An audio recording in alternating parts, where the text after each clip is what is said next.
ஜிக்கரில் தூக்கம் வந்துட்டாங்க. ஒரு ஆளுக்கா தூக்கம் வருது? எல்லாருக்கும் தான் தூக்கம் வருது.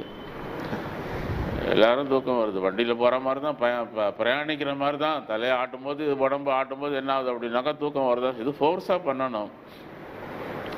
இப்போ என்ன மாதிரி நோயில் தள்ளப்பட்டு நோயிலே விழுந்து கிடக்கிற எனக்கு வந்தால் பரவாயில்ல, ஆனால் வாலிபர்கள்ட்ட தூக்கம் வந்தால் என்ன பண்ணுறது? வாலிப நிலைமையில் அல்ஹம்துலில்லாஹ் நம்ம செஞ்ச ஜிக்கர்லாம் அல்லாஹ்வுடைய பெரிய கிருபை. ஆனால் வாலிபத்தில் தூக்கம் வர்றதுங்கிறது கூடாது. அந்த ஃபோர்ஸு ஜிக்கர் இருக்குது அப்படின்னும் போது ரத்த நாளங்களில் ரத்த ஓட்டம் அதிகமாகும். ஹராரத் அதிகமான தூக்கம் எப்படி வரும்? வராது. அது காரணம் இவங்க சரியாக முந்தின இரவு தூங்கியிருக்க மாட்டாங்க, இல்லை தூக்கத்துக்கு நேரத்தை கொடுத்துருக்க மாட்டாங்க. ஒன்றும் கடுமையான உழைப்பு, இடைவிடாத உழைப்பு இருக்கும்போது என்ன ஆகும் அப்படின்னும்போது தூக்கம் வந்துடும்.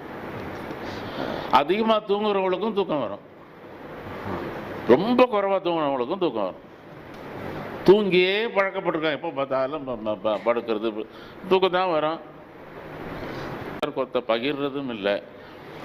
பெரும்பாலான ஜனங்க இங்கே வந்தோம் அப்படின்போது அந்த மூலையில் இந்த மூலையில் உட்காந்து உலக சம்பவனை தான் பேசியிருக்கிறாங்க வழியில். இதை பற்றி பேசினா நல்லாயிருக்கும். என்ன சப்ஜெக்டுக்கு உள்ளே வந்தோமோ அந்த சப்ஜெக்டில் இருக்கணும். என் வீட்டில் எப்படியும் இருந்துட்டு போகிறாங்க, நான் இங்கே நோக்கம் என்ன? ஃபுட்பால் மைதானத்தில் கிரிக்கெட் பற்றியாக பேசிகிட்டு இருக்க முடியும்? எப்படி கோல் போடலாம், எப்படி கேட்ச் பண்ணலாங்கிறது தானே பேசணும்.